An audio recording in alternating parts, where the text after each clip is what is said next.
Gujarat Titans పేసర్ల అద్భుత ప్రదర్శనతో ఇక సూపర్ డూపర్ సక్సెస్ని గుజరాత్ సాధించింది. కానీ హైదరాబాద్ జట్టు మరొక పేలవమైన ప్రదర్శనతో ఈ 2025 ఐపీఎల్ సీజన్ను చాలా పేలవంగా నడిపిస్తోంది. ముఖ్యంగా లోకల్ బాయ్ అంటే హైదరాబాదీ అబ్బాయి అయిన సిరాజ్ అయితే మొత్తం హైదరాబాద్ జట్టు నడ్డి విరగొట్టాడు.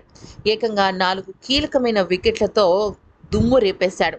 ఇక మ్యాచ్ ఓడిపోయిన అనంతరం ఆ జట్టు కెప్టెన్ అంటే సన్ రైజర్స్ జట్టు కెప్టెన్ అయిన పాట్ కమిన్స్ మాట్లాడుతూ ఏమన్నాడంటే, ఇది హైదరాబాద్ సాంప్రదాయ పిచ్లా లేదు.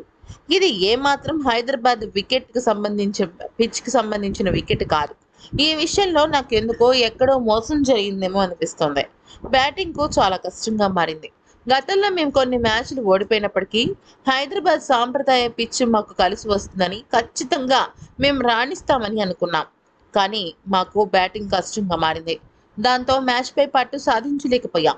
మేము ఆశించినంత స్పిన్ కూడా లభించలేదు. మేము కొన్ని పరుగులు తక్కువ చేశాం. గుజరాత్ జట్టు అద్భుతంగా బ్యాటింగ్ చేసింది. డ్యూ ప్రభావం కూడా మాకు ఎక్కువగా చూపించింది. పిచ్ పేస్‌కు అనుకూలంగా ఉందనే సిమర్జిత్ సింగ్‌ను ఇంపాక్ట్ ప్లేయర్‌గా ఆడించాం. ముందుగా రాహుల్ చహార్‌ని ఆడించాలనుకున్నాం. కానీ గుజరాత్ పేసర్లు మమ్మల్ని కట్టడి చేయడంతో సిమర్జిత్ సింగ్‌ను బరిలోకి దించాం. అయినప్పటికీ కూడా మ్యాచ్ అనేది మాకు పూర్తి స్థాయి ప్రతిఫలితాన్ని ఇవ్వలేదు. ఇది ఖచ్చితంగా హైదరాబాద్ పిచ్‌కి సంబంధించి ఏదో మోసం జరిగింది.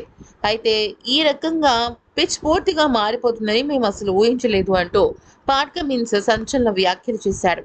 మరి దీని గురించి హైదరాబాద్ క్రికెట్ అసోసియేషన్ ఏమంటుందో, ఉప్పల్‌కి సంబంధించిన యాజమాన్యం ఏమంటుందో చూడాలి.